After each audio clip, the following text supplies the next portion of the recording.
परिषद रायपुर और एक अन्य बनाम मध्य प्रदेश। न्यायमूर्ति S.M. सीकरी, G.K. मित्तल और P. Jagmohan Reddy para. Motor परिवहन कर्मकार अधिनियम 1961 धारा 27, 2, 6 और 38 मोटर परिवहन उपक्रम के अंतर्गत क्या नगर पालिका के स्वामित्व के माल को वहन करने के उपयोग में लाए जाने वाले परिवहन यान भी है। धारा 38 में लोक व्यवस्था क्या उस के अंतर्गत लोक स्वास्थ्य भी है। पैरा।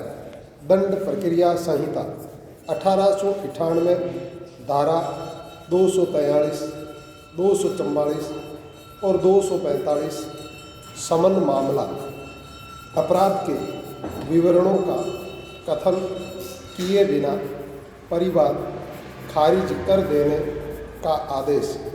क्या ऐसे आदेश का प्रभाव उन्मोचन करने का है या दोष मुक्त करने का है। पैरा।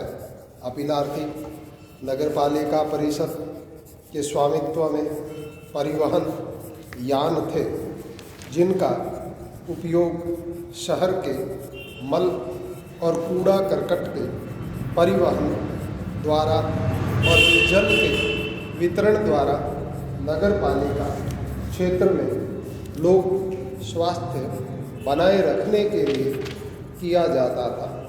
उसमें 50 परिवहन कर्मकार नियोजित थे।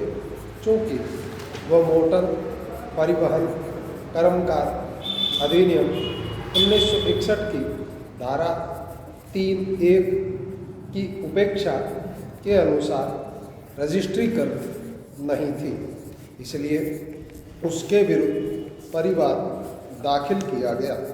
समन प्राप्त होने पर मुख्य नगर पालिका अधिकारी हाजिर हुआ और अपराध के विवरण कथित किए जाने के पूर्व ही उसने प्रारंभिक आक्षेप दाखिल किया कि नगर पालिका परिषद मोटर परिवहन उपक्रम नहीं है और यह कि परिषद के स्वामित्व के परिवहन यानों को अधिनियम की धारा 38 के अधीन छूट प्राप्त है।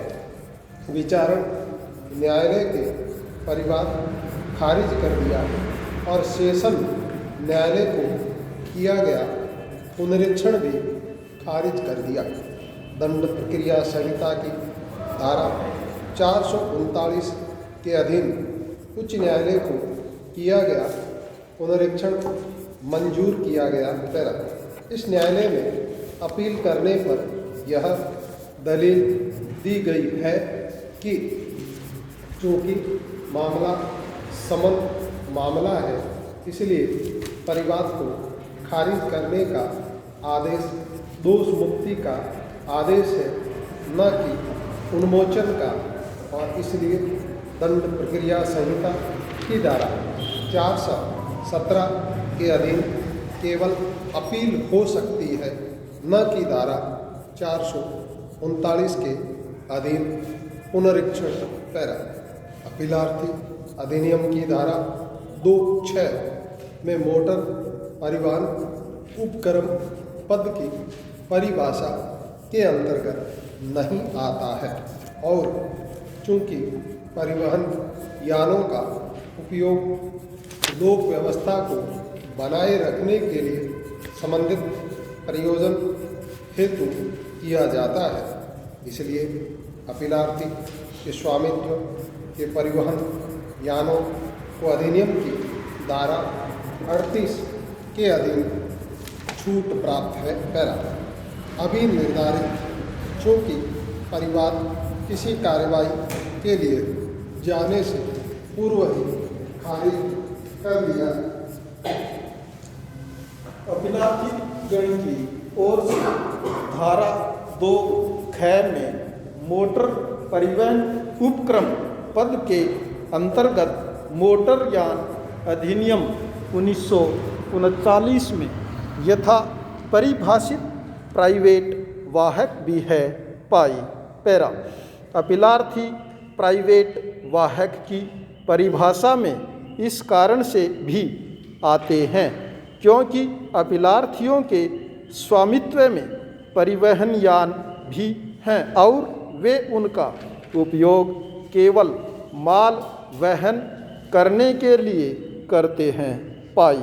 पैरा यह नहीं कहा जा सकता कि केवल वाणिज्यिक प्रकृति का उपक्रम मोटर परिवहन उपक्रम की परिभाषा में सम्मिलित किए जाने के लिए आशयित था क्योंकि मोटर परिवहन कर्मकार अधिनियम कल्याणकारक अधिनियम है और विधानमंडल का आशय मोटर परिवहन उपक्रम पद के अर्थ को विस्तृत करता था।